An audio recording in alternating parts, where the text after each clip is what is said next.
Assalamualaikum warahmatullahi wabarakatuh. Selamat pagi semuanya. Waalaikumsalam warahmatullahi wabarakatuh. Selamat pagi, Bu. Alhamdulillah. Bagaimana kabarnya hari ini? Sehat-sehat semua kan? Sehat, Ibu. Sehat, Ibu. Sehat, Bu. Alhamdulillah. Baiklah, sebelum kita memulai pembelajaran kita pada pagi hari ini, baiknya kita berdoa terlebih dahulu. Ibu minta tolong kepada Nima Deviska untuk memimpin kawan-kawan ya berdoa.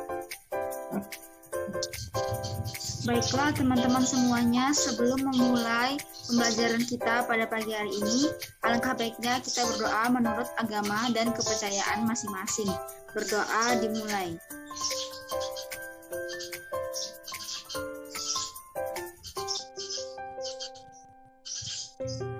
Berdoa selesai. Baiklah, terima kasih. Oke, sebelumnya Ibu mau mengabsen terlebih dahulu nih.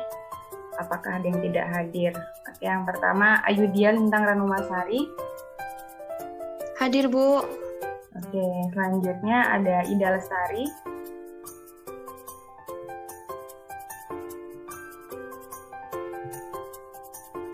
Ida Lestari apakah ada di dalam ruangan? Oke, mungkin sedang terkendala sinyal. Selanjutnya ada Nima Deviska. Hadir, Bu. Oke. Cinta Novitasari. Hadir, Bu. Yang terakhir ada Shirley Ika Safitri. Hadir, Ibu. Oke, hadir semua ya. Mungkin tadi Ida sedang terkendala sinyal. Oke, kira-kira ada yang tahu nggak nih kita hari ini mau belajar apa gitu?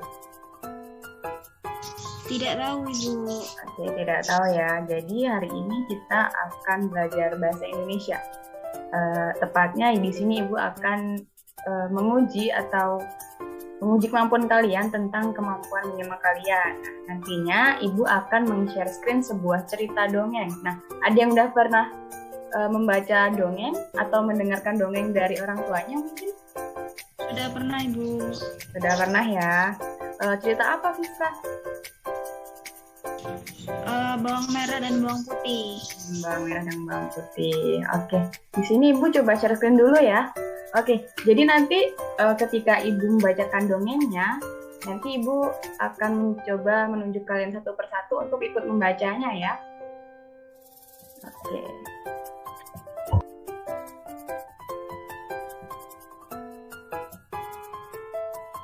Oke, apakah sudah terlihat?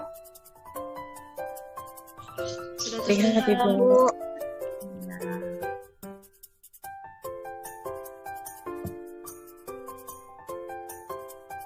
Apakah slide-nya sudah terlihat? Sudah terlihat.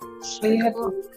Nah, jadi kalian di sini Ibu minta untuk simak dengan baik-baik ya, karena nanti di akhir akan Ibu beri pertanyaan terkait dari dongeng yang Ibu bacakan. Mengerti? Oke. Mengerti, Ibu. Dahulu kala, di perkampungan nelayan pantai air manis, hiduplah seorang janda bernama Mande Rubayah dan anak laki-lakinya yaitu Malin Kundang. Mande Rubayah sangat menyayangi dan memanjakan Malin. Malin pun tumbuh jadi anak yang rajin dan penurut. Nah, ketika Mande Rubayah mulai menua, ia hanya bekerja sebagai penjual kue untuk memenuhi kebutuhan hidupnya. Suatu hari, Malin pun jatuh sakit. Tubuhnya mendadak panas sekali. Ibunya pun berusaha sekuat tenaga untuk menyelamatkan Malin. Nah, berkat usaha keras ibunya tadi yang sampai mendatangkan tabib, nyawa Malin pun berhasil diselamatkan. Setelah sembuh, ibunya semakin sayang kepada Malin. Begitu pula dengan Malin. Ia juga amat menyayangi ibunya.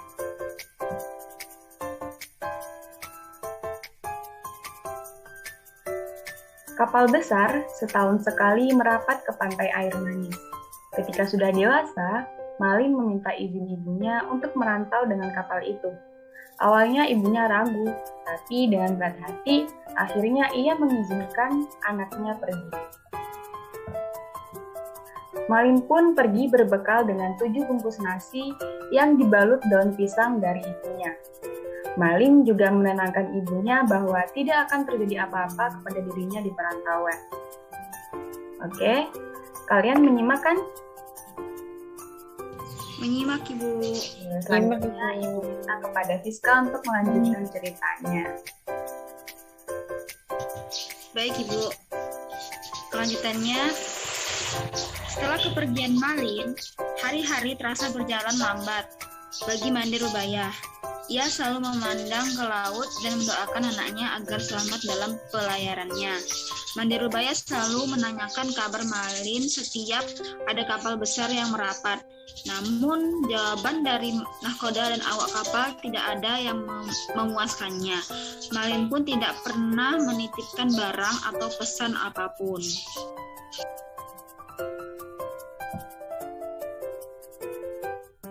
Oke, selanjutnya bisa dilanjutkan.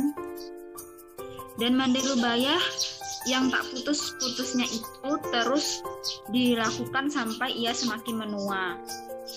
Tubuhnya mulai dimakan usia dan jalannya mulai terbungkuk-bungkuk. Ibu sudah tua, Malin, kapan kau pulang? Rintih Mande Rubaya tiap malam. Namun, Malin tak juga datang mengunjungi ibunya. Nahkoda kapal yang membawa Malin pun membawa kabar kalau Malin sudah menikah dengan gadis bangsawan. Oke, cukup buat Mbak Deviska. Selanjutnya coba Sinta. Apakah terlihat? Baik, Ibu. Terlihat, Ibu. Lihat, Ibu. Keyakinan Mande Rubaya diaminkan dengan kedatangan kapal megah. Penduduk perkampungan menyambut gembira kapal itu. Mereka berkumpul di sekitar kapal itu karena mengira itu milik sultan atau pangeran. Mande Rubaya pun turut berdesakan di dekat kapal. Ia melihat sepasang muda-mudi di anjungan kapal. Pasangan itu mengenakan baju berkilau dan tersenyum. Ibu Malin itu mengetahui bahwa lelaki muda itu adalah anaknya. Ibu Malin mendahului sesepuh kampung untuk menghampiri Malin. Ia langsung memeluk erat-erat seakan takut kehilangan anaknya lagi. Isak tangis Mande Rubaya pun pecah. "Malin, anakku, kau benar anakku kan?" kata Mande. Mengapa begitu lamanya kau tidak memberi kabar?" katanya lagi. Malin terkejut disambut dengan perempuan tua dan berpakaian compang-camping. Ia tak percaya bahwa perempuan itu ibunya. Oke, cukup. Selanjutnya bisa dilanjutkan oleh Ayudia. Apakah Ayudia Baik, dan Bu. Ibu? Ada, Bu. Malin mengingat ibunya adalah perempuan tegar dan kuat, menggendongnya kemana saja sehingga ia tak percaya dengan orang yang memeluknya. Malin tidak sempat berpikir karena istrinya langsung mengatakan hal yang merendahkan. "Wanita jelek, inikah ibumu?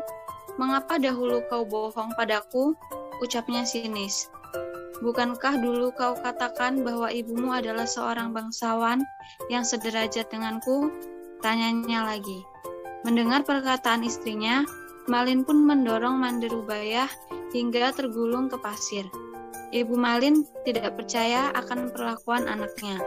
Ia jatuh dan berkata, "Malin, Malin, anakku, aku ini ibumu, nak. Mengapa kau jadi seperti ini, nak?" Oke, selanjutnya. Malin tidak peduli perkataan ibunya. Ia tidak mau mengakui ibunya karena malu kepada istrinya. Mande bersujud di kaki Malin dan hendak memeluk kakinya. Namun Malin malah menendangnya. "Hai perempuan gila, aku bukan anakmu. Ibuku tidak seperti engkau, melarat dan kotor," kata Malin kepada ibunya. Mande Rubaya pun pingsan. Ketika ia tersadar, pantai sudah sepi dan kapal Malin sudah pergi menjauh. Oke, pintar. Selanjutnya bisa dilanjutkan oleh Shirley Ika. Iya, Ibu. Apa suara saya terdengar? Oke. Selanjutnya yaitu hati Mande Rubaya perih seakan ditusuk-tusuk. Ia tak menyangka anak laki-laki kesayangannya tega kepada ibunya sendiri. Ia mengadahkan tangan ke langit dan berdoa dengan hati pilu. Ya Tuhan, kalau memang dia bukan anakku, aku maafkan perbuatannya tadi. Tapi kalau memang dia benar anakku yang bernama Malin Kundang, aku mohon keadilan-Mu ya Tuhan, ucapnya Pilu sambil menangis. Tiba-tiba cuaca di tengah laut yang cerah berubah menjadi gelap. Hujan lebat turun, badai dan petir menghantam kapal Malin Kundang.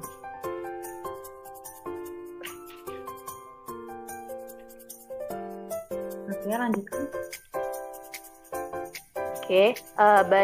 Badai yang datang tiba-tiba itu menghancurkan kapal Malin Kundang hingga berkeping-keping. Puing kapalnya terbawa sampai ke pantai. Pagi harinya terlihat puing kapal Malin Kundang yang terdampar telah menjadi batu.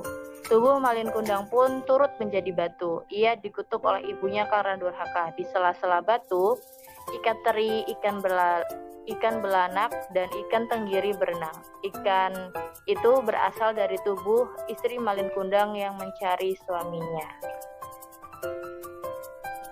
Oke, gue lihat-lihat udah lancar semua ya membacanya, alhamdulillah. Nah, jadi tadi kan kalian udah menyimak semua kan? Ayo, yang nggak menyimak nanti bakal ibu tanyain loh. Kayak itu. Oke, nah setelah kalian membaca, ibu ada beberapa pertanyaan nih. Nggak banyak sih, 2 aja gitu kan. Jadi siapa aja sih di cerita Malin Kundang ini tokoh yang ada dalam cerita dongeng tadi? Ada yang bisa menjawabnya? Ayo, siapa yang mau menjawab? Saya Ibu. Oke. Ini Shirley. Tokohnya ada Mandi Rubaya, Malin Kundang, istri Malin Kundang, terus rakyat sekitar, dan tadi yang terakhir satu lagi lupa Ibu. Oke, nggak apa-apa. Jadi Shirley menyimak ya, kawan-kawan semua. Ibu harap menyimak semua ya. Oke, lanjut ke pertanyaan selanjutnya. Ini ya, poin yang paling penting, yaitu apa sih pesan moral atau amanat yang coba disampaikan penulis kepada pembaca dari dongeng Malin Kundang tadi? Ayo, siapa yang mau menjawab? Saya, Bu. Oke, Fiska. Jadi, pesan moral yang terkandung dalam cerita Malin Kundang itu adalah sayangilah orang tua kita ketika dalam keadaan gembira ataupun sedang sedih, dan jangan pernah kita sekali-sekali untuk melupakan jasa orang tua kita yang telah menyayangi kita. Oke, benar banget. Ada yang mau berpendapat lagi? Tidak ada? Cukup ya.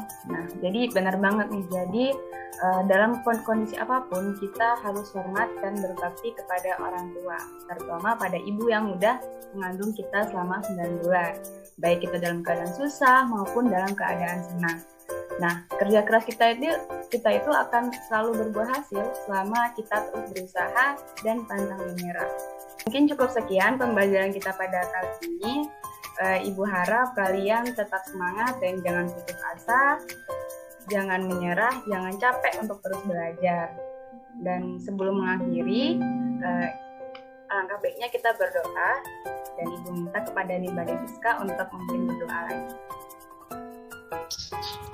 Baiklah teman-teman semuanya, sebelum kita mengakhiri pembelajaran pada pagi hari ini, alangkah baiknya kita berdoa menurut agama dan kepercayaannya masing-masing. Berdoa dimulai.